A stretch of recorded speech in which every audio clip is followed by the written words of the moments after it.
Hello guys, good morning. So, ang lutuin po natin ngayon ay Mongolian beef. Nagdiwa tayo ng steak. Pero wala sa lahat, pagkitin natin. Kaso, mga tayong discuss eh. Madugo-dugo pa. Hindi na siguro kailang pagkitin ito kasi hindi na natin kitin guys. Iwain lang natin. So, maghiwa tayo ng steak. Iwain natin ng slice.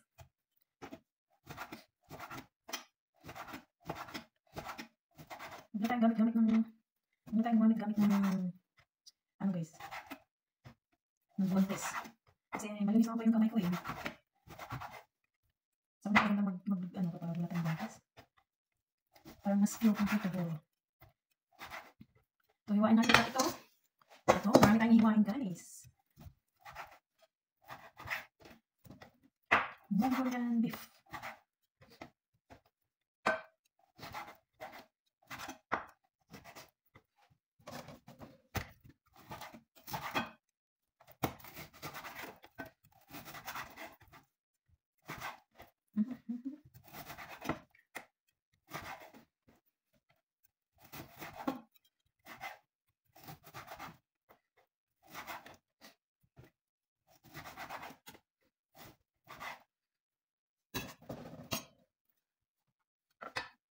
So, ito guys, pitpitin natin yung karne para maging manipis siya.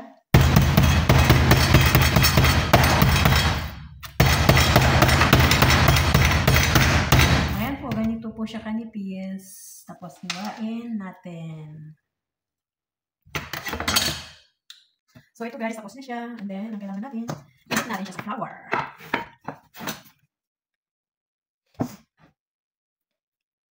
Eh, huwag lang natin siyang i-dip. Ano lang siya, ganito lang siya.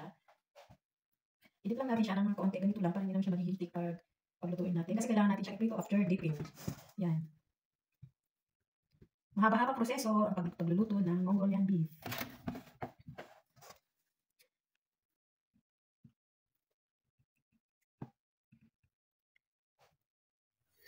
So, lagyan natin ng asin at saka black pepper yung nahiwang karne.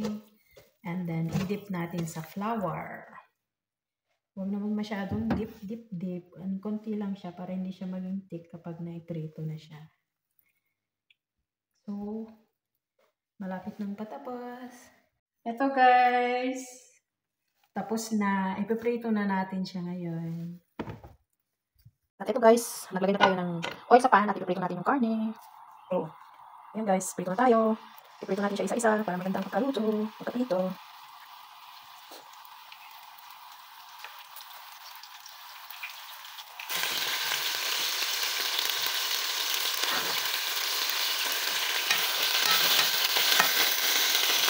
Dito tayo balik sa pagkaluto. Ayun ito parang sabi.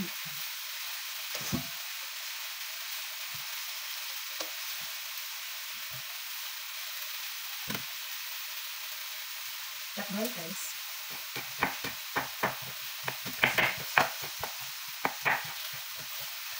Makaskas tayo ng ginger. Para kunin natin yung juice. Kasi yan yung kailangan natin.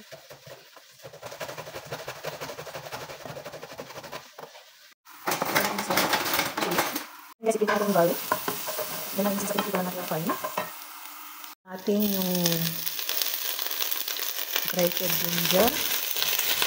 Medyo na-brown na siya. Nasobrahan itong prito.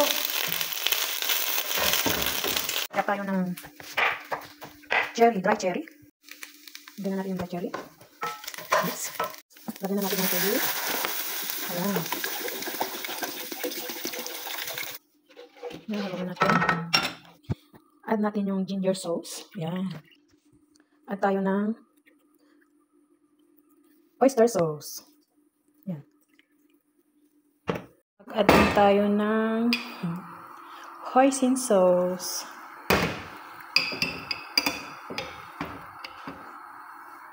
Yan.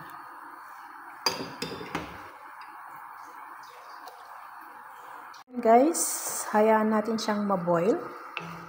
Pagkatapos mag-boil, ilagay natin yung karne. Pero hayaan natin munang kumulo. Ayan po guys, nilagay ko na yung karne. luto na siya. Ayan. Luto na ang ating Mongolian beef. Lagyan na lang natin ng onions on top. At gusto na nilang kumain.